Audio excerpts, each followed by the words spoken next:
বাজেটখন আনৰ পিঠাৰে বিহু পতা বাজেটত হিতাধিকাৰী আঁচনিৰ বাহিৰে একো নাই। নিৰ্বাচনমুখী বাজেট, হিতাধিকাৰীজনিত বাজেটক তীব্ৰ সমালোচনা বিৰোধীৰ। বিত্তমন্ত্ৰী অজন্তা নেওগে সোমবাৰে অসম বিধানসভাত দাখিল কৰিলে 2025-26 বৰ্ষৰ ৰাজ্যিক বাজেট। 620.27 কোটি টকা ঘাটিৰে বিত্তমন্ত্ৰীগৰাকীয়ে দাখিল কৰে বাজেট। 107 পৃষ্ঠাৰ বাজেটখনত বিত্তমন্ত্ৰীগৰাকীয়ে বিভিন্ন ঘোষণা, আঁচনি আদিৰ কথা প্ৰকাশ কৰিছে। মুখ্যমন্ত্ৰী ডক্টৰ হিমন্ত বিশ্ব শৰ্মাকে ধৰি শাসকীয় পক্ষই বাজেটখনক প্ৰশংসাৰে উপচাই পেলাইছে।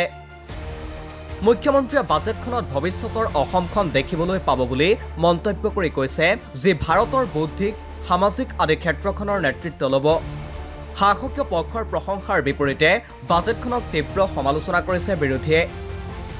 বিধানসভাৰ বিৰোধী দলপতি দেৱব্ৰত শইকীয়াই বাজেটখনক নিৰ্বাচনমুখী বাজেট আখ্যা দিছে।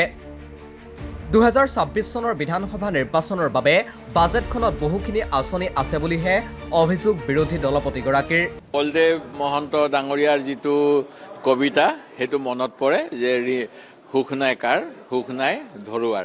সেই গতিকে এই চৰকাৰে যেতিয়া ইমানকৈ ঋণ লৈছে, মই দেশৰ এজন অসম ৰাজ্যৰ বাসিন্দা হিচাপে যথেষ্ট চিন্তিত। প্ৰথম কথা। দ্বিতীয় কথা, বাজেটখনৰ দুটা কথা সদায় কয় যেতিয়া বিত্তমন্ত্ৰীসকলক কিবা এটা সোধা হয় যে গভৰ্ণমেণ্ট ইজ এ কণ্টিনিউইং প্ৰচেছ বুলি কয়। সেই গতিকে আগৰ কামখিনি কৰি থাকিব লাগে, কিন্তু আগৰ কিছুমান বস্তু বাদ দিয়া দেখিছোঁ, প্ৰথম কথা। দ্বিতীয় কথাটো হ'ল তেখেতসকলৰ এইখন নিৰ্বাচনৰ সময়ত কিছুমান আঁচনি বিশেষকৈ লোৱা হয়। আপোনালোকে প্ৰতিখন বাজেট চাব, 2016 চনৰ সময়ত কি কৈছিলে, 19 চনৰ, 24 চনৰ, এতিয়া তেনেকৈ 26ৰ নিৰ্বাচনৰ কাৰণে বহুখিনি নিৰ্বাচনমুখী আঁচনি আছে। আনহাতে বাজেটখনক ক্ষুৰধাৰ সমালোচনা শিৱসাগৰৰ বিধায়ক অখিল গগৈৰ। ৰাইজৰ দলৰ সভাপতিগৰাকীয়ে বাজেটখনক আনৰ পিঠাৰে বিহু পতা বাজেট আখ্যা দি কয়, বাজেটখনত 100 টকাৰ 29.08 টকাহে ৰাজ্য চৰকাৰৰ নিজা টকা। বাকীখিনি টকা আহিব ঋণ আৰু কেন্দ্ৰৰ পৰা। গতিকে এই বাজেটখন একদম পুৰা আনৰ পিঠাৰে বিহু পতাৰ বাজেট।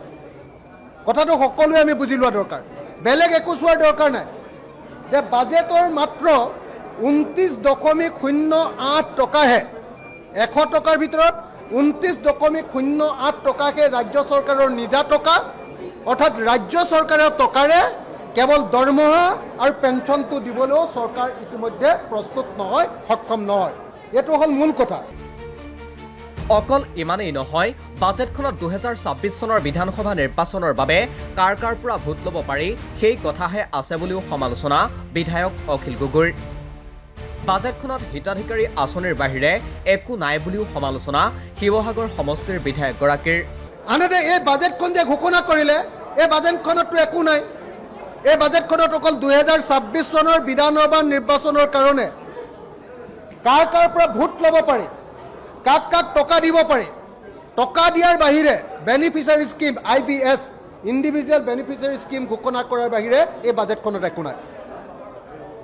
আৰু অসমৰ মানুহক টুপি দিবৰ কাৰণে কৃত্ৰিম উপগ্ৰহ স্থাপন কৰিম বুলি কৈছে। অসমে বোলে মহাকাশত কৃত্ৰিম উপগ্ৰহ স্থাপন কৰিব।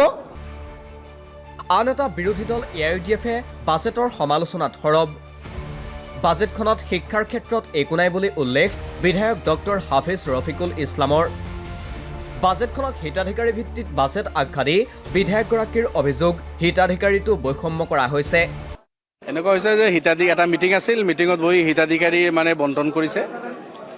আপোনাৰ মহিলা, ইউথ, যুৱক, আপোনাৰ BA পাছ কৰা ছাত্ৰ ছাত্ৰী, এইবিলাক কিছুমান হিতাধিকাৰী তেখেতসকলে চিলেকশ্যন কৰিছে। স্কুল আপোনাৰ শিক্ষা এডুকেশ্যনৰ ওপৰত কোনো আলোচনা নাই।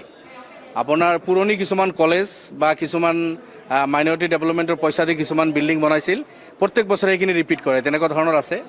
আৰু 2-এখন মেডিকেল কলেজৰ কথা এনেকৈ কৈছে। বাকী সামগ্ৰিকভাৱে শিক্ষা ডিপাৰ্টমেণ্টটো ডেভেলপ কৰাৰ কাৰণে কি তেখেতসকলৰ পৰিকল্পনা, ইয়াতে যি ধাৰ্য হ'ব লাগিছিল পইচা, তেনেকুৱা একো নাই। আল্টিমেটলি গৈ হিতাধিকাৰী সৃষ্টি কৰিছে। হিতাধিকাৰীও বৈষম্যমূলকভাৱে তেখেতসকলৰ চাবই। গোটেই বাজেট ভাষণটো আপুনি চাব, পাৰ্টিকুলাৰ কিছুমান জিলা, কিছুমান ঠাইৰ নাম 10 বাৰ 12 বাৰ ৰিপিট কৰিছে।